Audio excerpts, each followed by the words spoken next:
Hello everyone, welcome back to the channel. In this video, I'll show you how to create a new Google Calendar from start to finish.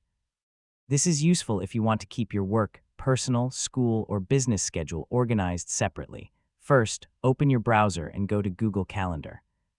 On the left side, find the My Calendars section and click the plus icon next to it.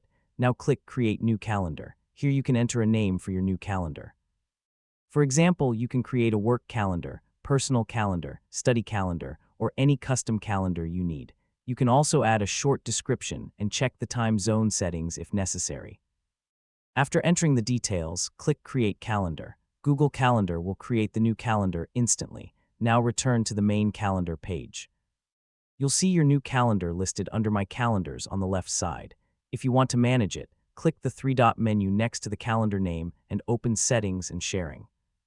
From there, you can change the calendar name, update the description, manage permissions, or share the calendar with other people. Creating separate calendars is a great way to stay organized and manage different types of events more efficiently. That's it. This is the easiest way to create a new Google Calendar in 2026. Thanks for watching, and don't forget to like, subscribe, and see you in the next video.